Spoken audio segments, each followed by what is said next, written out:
Eto guys, nilinaw na ng taga-DMW na hindi for repatriation ang mga Pilipino na umuwi sa Pilipinas o lumapag sa Pilipinas sakay ng Emirates Airlines Flight EK336. Dahil ang mga pasaherong ito ay mga stranded sa Dubai Airport na for transit passenger. Walang kinalaman ang gobyerno dito ng Pilipinas dahil may mga ticket na yan na na-stranded lang sa Dubai Airport. Taliwas sa pinapakalat o binabalita ng mga media sa Pilipinas na effort daw ito ng gobyerno ng Pilipinas. Kahit nga UAE government, hindi nila kiniklaim na effort nila para mapauwi ang mga OFW na stranded sa Dubai Airport. Pero nilibre nila ang hotel at meals nila o pagkain habang stranded sila dito sa Dubai. Though totoo naman na may mga request for repatriation pauwi sa Pilipinas, pero hindi pa pinapahintulutan o hindi pa pinapayagan ng Emirates na magsakay ng panibagong pasahero galing sa Dubai. Dahil ang pinapriority nila ay yung mga stranded at yung mga for transit passenger lang. Just to be clear, sir, yung mga dumating po ay yung mga na-stranded na mga pasahero sa UAE. Kasama po sa dumating na mga pasahero lulan ng EK336 flight coming from Dubai ay ang ating mga 26 OFWs, no? Karamihan po dun sa 26 na yon, sila po yung na-stranded na dapat nakauwi na dahil nagbakasyon lamang or finish na yung kanilang kontrata at yung iba po sa kanila ay mga stranded seafarers. Ibig sabihin, nag-crew change po sila at sana sila ay nakauwi na pero dahil po sa nangyaring kaguluhan, sila po ay na-stranded. But finally, they were able to board and fly in and out of Dubai early this morning na dumating po sa Manila. Okay, so ibig sabihin, sir, hindi pa sila yung mga nagpapa-repatriate mula Middle East? Officially, yes, hindi pa po sila yung nagpapa-repatriate. Sila po yung ating mga stranded due to fly out of Dubai dahil finished contract po sila at sila po yung seafarers natin na nag-crew change. Alright, and this flight, sir, was arranged by the UAE government? I think yes, with the assistance of the UAE government because lately sarado po ang airspace noon, ano? At kabubukas lamang po at ito po yung isa sa international flight na pinayagan at successful naman po at ayon po sa mga tinulungan natin na OFWs kanina ay maayos naman po yung kanilang trip. Umalis po sila kahapon ng oras alas 5 pasado sa Dubai, local time. So, kamusta na po sila? I know that yung operations manager ng isang oil company sa Middle East uuwi na sa Iloilo ngayong araw kasama ang kanyang asawa at mga anak.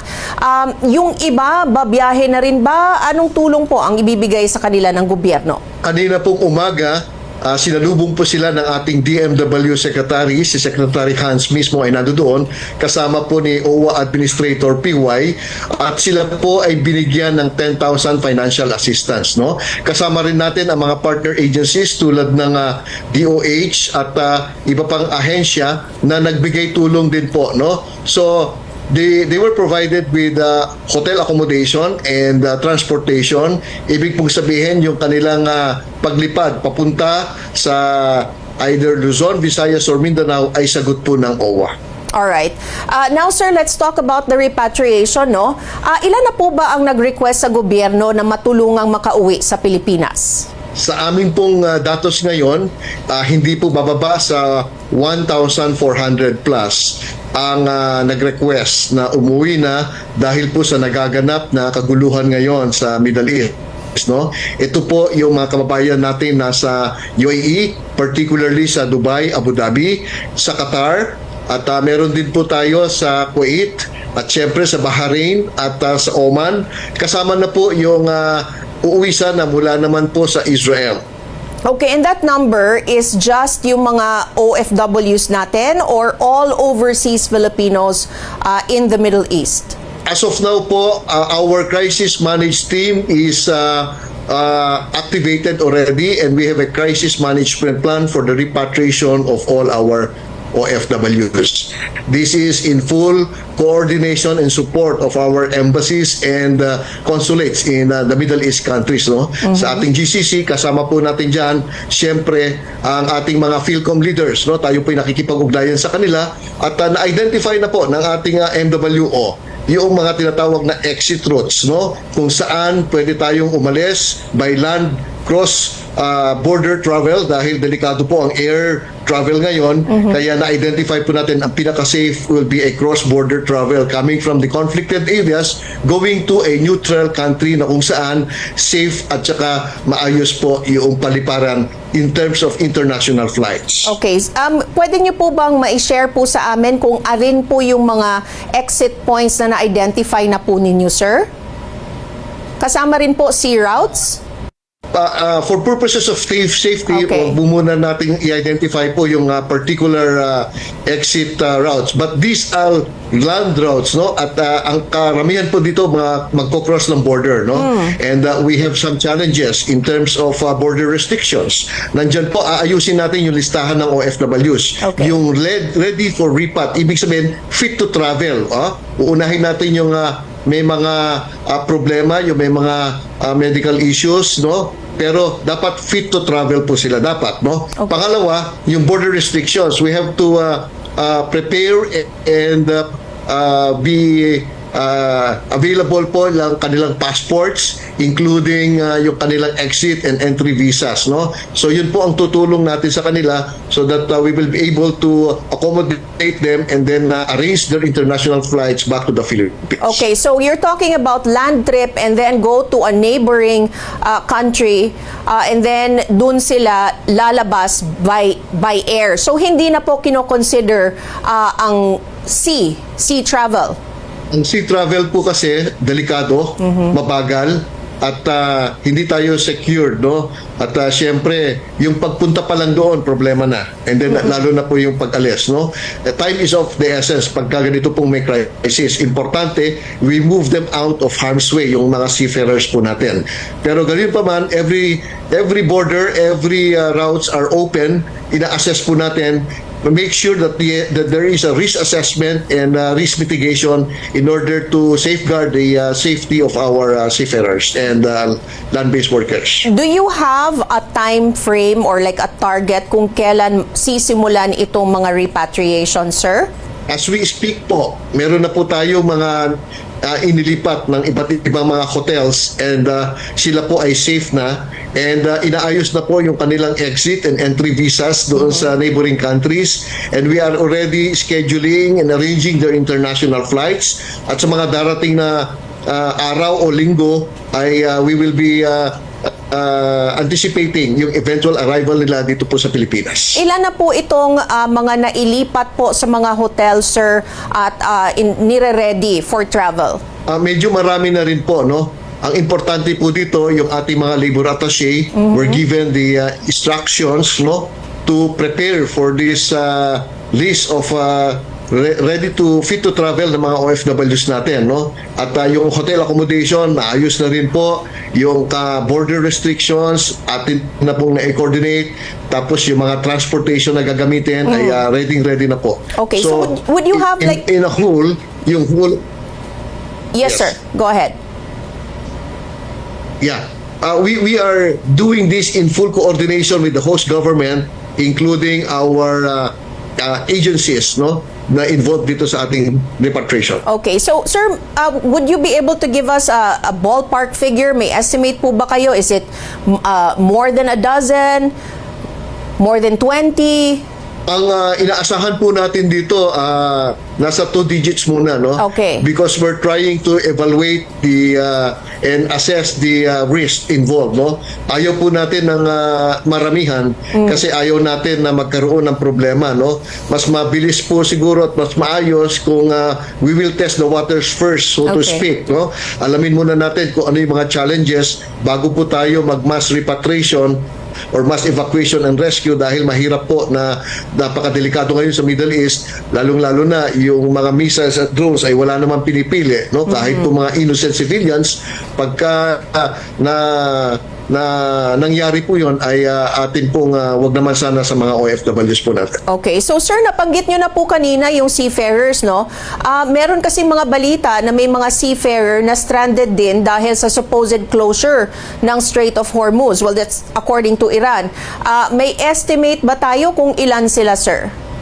That is one important issue that we're now monitoring, no? We required all our licensed money agencies to make a risk assessment of all the stranded seafarers in the Red Sea, in the Persian Gulf and in the Strait of Hormuz, no, around the waters, no. So naglabas po tayo ng advisory to echo the IBF latest advisory on the determination kung ano yung mga areas na high risk at warlike areas, at sinasabihan na po natin yung mga LMAs natin to monitor the ships, no. Make sure na safe po yung ating mga seafarers at alagaan po nila, lalong-lalo na sa basic necessities, at i-monitor po nila yung mga pangyayari so that we will try to keep them away from any untoward eventualities. Okay, so sir, may initial reports na po ba kayo, binalikan na po ba kayo nitong mga kinausap ninyo about the seafarers? Binalikan na rin po ba nila kayo about sa sitwasyon ng mga seafarers natin doon?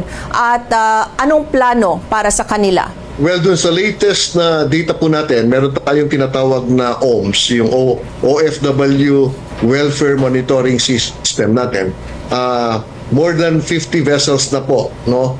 More than 50 vessels yung nag-submit ng kanilang report, at more than 26 LMAs na nag-submit, at yung impacted or affected seafarers natin ay nasa daan na rin po, marami-rami na po sila, no? So yun po, we are doing the right coordination now, and we're trying to evaluate kung ano po yung safest way para makalabas na po sila or makaiwas po doon sa conflict area ngayon. All right. Well, sir, I know that it's a delicate situation nga on the ground, as you said, but I just want to touch on the statements of the Tulfo brothers sa inyo, about sa inyo, OWA and DFA for allegedly being absent and unresponsive. So, Senator Raffy said marami daw comments sa social media page niya claiming na hindi sumasagot sa tawag at email ang mga embahada. Ang sabi naman ni Senator Erwin, hindi pwedeng matakot ang mga tauhan doon. So, has the DMW also been receiving reports or seeing on social media the claims of unresponsiveness ng mga tauhan po ninyo, sir? The very time na sumiklab po yung conflict dyan sa GCC, our secretary made a Zoom meeting with all the MWOs and our labor attaché and our staff on the ground. No? The instruction was all hands should be on deck. Ibig sabihin, lahat po ay 24/7 na nakaantabay, tutulong, magmo-monitor at mag-e-extend ng lahat ng assistance sa mga nangangailangan po nating FWs, no? Unfortunately, siyempre sa dami po ng tumatawag, pag sabay-sabay po na tumawag yon sa ating linya ng telepono, hindi po agad yon masasagot, ano? At kung minsan pag nagpapaliwanag po yung mga staff natin, siyempre may kahabaan ng paliwanag, hindi po makakapag-antay yung ibang nag-waiting doon sa calls, no? Kaya kami po ay nagsisigurado na andyan po yung staff natin, but we are challenged by technical difficulties on how to reach us dahil sa dami ng ating OFWs. Mantakin po ninyo, 100,000 po ang ating OFWs sa pinag-uusapan natin. Mahigit 2 million yan. No, 2 million, and if you clog the lines, talagang hindi makakapasok po yung tawag, no? So, yun po yung aming tinitignan ngayon kung paano po natin mareremedyohan yan, but I will make sure, at ang sabi po ng aming DMW Secretary, ngayon pa lang ay binigyan na po nila ulit ng ni-reiterate yung aming policy, all hands should be on deck. Huwag po nating pababayaan yung mga nangangailangan ng tulong, sasagutin po natin ang telepono, at lahat po yan ay ating aasikasuhin. But are you reachable only via the telephone line, sir? Wala ba kayong mga social media accounts? Because I would imagine that it would be easier to answer kapag maraming queries via social media. Hindi ho ba, sir? Tama po, kasama po yan, no? Not only yung ating landlines, yung cellphones, yung ating social media, meron po tayong Facebook account, may TikTok account po tayo, meron po tayong emails, may 24/7 po tayo, yung 1348, at meron po tayong mga hotlines, no? Ang pinag-uusapan po natin, hindi lang MWO hotlines, hindi lang mga MWO contact numbers, kundi nandyan po rin yung embassy and consulate hotlines and contact numbers, no? Lahat po yan ay gumagana at lahat po yan ay may sumasagot. Kaya lang sa sabay-sabay po na nangyaring ito, nagkaroon po ng konting technical difficulties. Alright, huli na lang po no sir, para sa mga Pilipino po na nasa Middle East ngayon at sa kanilang mga pamilya dito sa Pilipinas na nag-aalala, ano po ang mensahe ng DMW sa kanila?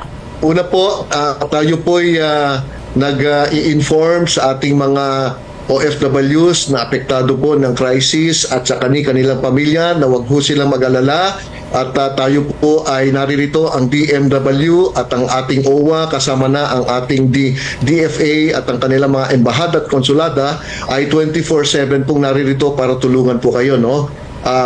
We will help you at sisiguraduhin po namin sa inyo na makakarating po ang ating mga staff sa inyo at kami po ay kasalukuyan na nag-execute ng mga repatriation, rescue, evacuation sa ating impacted OFWs. At meron na po tayong inaayos na mga international flights para yun po yung inyong sasakyan at ang ating buong mekanismo ay naririto po para po sa tulong at instruction ng ating mahal na presidente na gawing ligtas lahat ng OFWs dito po sa nangyayaring kaguluhan sa Middle East. Yusek, ano po ang dapat nilang gawin kung nais nilang magpa-repatriate, sir? Meron po tayong hotlines at meron po tayong mga protocols, no? Unang-una, siyempre, yung ating host government safety protocols, no?